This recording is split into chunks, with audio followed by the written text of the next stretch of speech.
Hey, I'm Rachel Ngom from she'smakingimpact.com, and today I want to share with you, I'm pretty sure it's a devotional from Living While Spending Less. It's really good. So we're just going to dive in.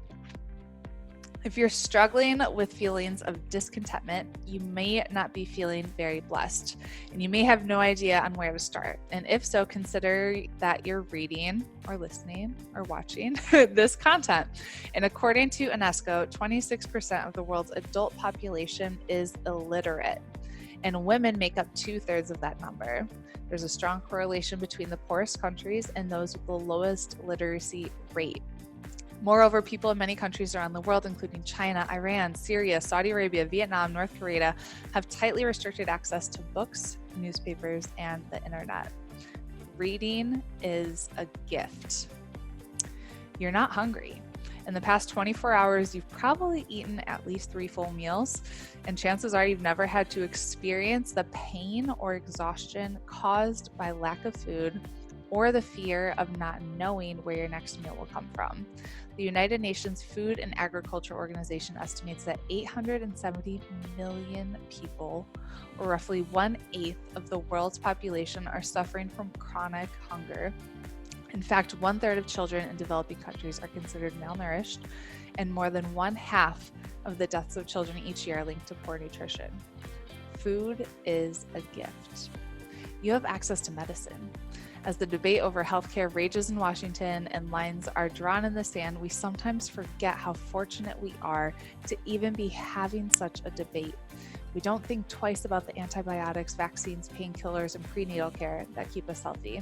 And yet, the World Health Organization estimates that between 1.3 and 2.1 billion people in the world do not have access to even the most basic medicines. The World Health Organization also reports that this lack of medical access is strongly correlated to decreased life expectancy. Access to quality healthcare is a gift. You can drive. It might not be that brand new Audi you've been dreaming of. It might not even be dirty and dented and it's way past its prime. But if you own your own vehicle, you're in the lucky 9% of the world's population that does. Transportation is a gift. You have a place to sleep tonight. Chances are you even got your very own bed with sheets, blankets, and a pillow to go right there with it. According to the UN Commission on Human Rights, there are an estimated 100 million people without homes around the world, including between 600,000 and 2.5 million homeless right here in the United States. Even scarier, 1 in 3 Americans is only one paycheck away from being homeless. A place to call home is a gift. You can turn on the lights. It's sometimes hard to feel grateful when faced with a $100 plus electric bill, but most of us would need to spend only a day or two without electricity to be cured of ever complaining again. But believe it or not, more than 1.2 billion people in the world still don't have access to electricity. Electricity is a gift. You're not thirsty. How many times do we drink a glass of water or use the toilet or wash our hands without once stopping to think where that water came from or where it might go next? But the scary truth is 780 million people in the world lack access to clean water.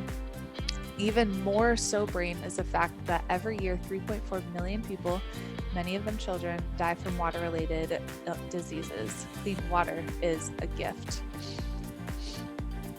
There is a strange magic that happens the minute we stop comparing our lives to those we perceive as having more, and instead begin intentionally appreciating all that we really have. We just tend to take all that basic, boring stuff for granted, but chances are we have all been blessed with gifts that many people don't have.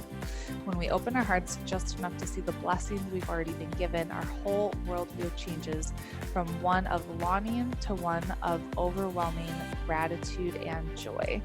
Again, I did not write that. That's from Living Well, Spending Less. But as someone who has lived in developing countries in Kenya and in Senegal, I can attest to everything pretty much that was written about having housing, about having clean water, everything. Be grateful. Having these things is a gift. And it just really reminds me of a story when I met somebody. I did a mission trip in Guatemala when I was in college.